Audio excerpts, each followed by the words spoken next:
এই যে ভেড়া পালছেন আপনি, এগুলি আসলে ভেড়া না, এগুলিকে বলা হচ্ছে গাড়ল, তাই না? ভেড়া তো ল্যাজ ছোট হয়। দেশি ভেড়া লেজ ছোট। আর গাড়লের এগুলো কুরাস থেকে গাড়ল তৈরি আপনার। আর অরিজিনাল গাড়ল আপনার ফলন হয় না। অরিজিনাল গাড়ল আপনার বছরে একটা বাচ্চা হয়। আর কুরাস আপনার 2 বছরে 5 বার বাচ্চা হয়। 2 বছরে 5 বার বাচ্চা। একবার কয়টা করে বাচ্চা দেয়?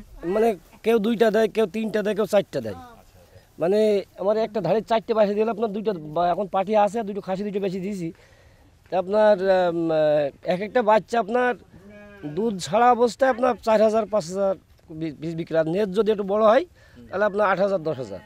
লেজ বড়টা ডিমান্ড বেশি। আর মানে এই ইরির থেকে যে নেজ বড় হবে সেগুলো ডিমান্ড বেশি। মানে এর গোশের কোনো মূল্য নেই, নেজের সাথে সমস্যা। কারণটা কি?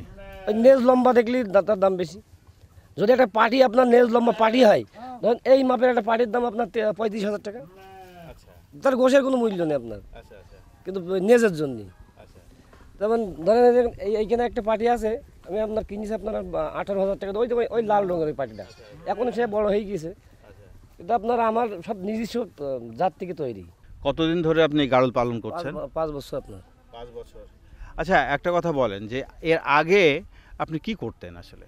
আমি আপনার ব্যবসা করি, আপনার দোকান আছে আমার হার্ডওয়্যার পার্টস পাইপ দোকান আছে আমার। আপনার এই গাড়ল পালার কথা মনে হলো কেন? মানে আপনার মেহেরপুরে একজন আমার গ্রামের, তার মেয়েটার বাড়ি, কিন্তু প্রথমে তার ভাত হইতো না। সে আমার গ্রাম থেকে গিয়ে 5টা ভেড়া কেনে।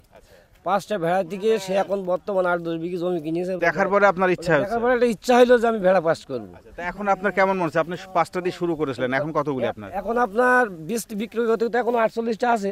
তো এর মধ্যে একটা ঘটনা আছে আপনার, আমার একটা মেয়ে পড়ে ভার্সিটি, বছরে 1,30,000 টাকা লাগে, সম্পূর্ণ টাকা এই ভেড়াই থেকে বের করে। আচ্ছা, আমাদের যে সরকারের প্রাণী সম্পদ অধিদপ্তরের একটা ভেড়া পালন প্রকল্প আছে, সেখান থেকে কোনো সহযোগিতা কি পেয়েছেন আপনি? 6,500 টাকা দিয়েছে আমাকে। 6,500 টাকা? ঘর করাবো বলে।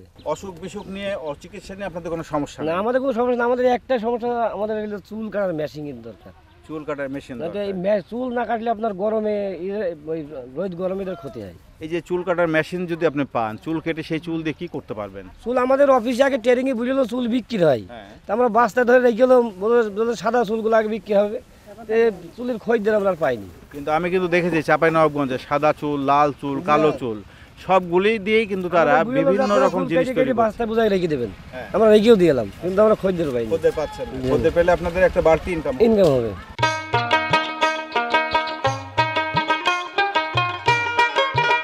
আজ এ পর্যন্ত, আগামী অনুষ্ঠানে আবার দেখা হবে।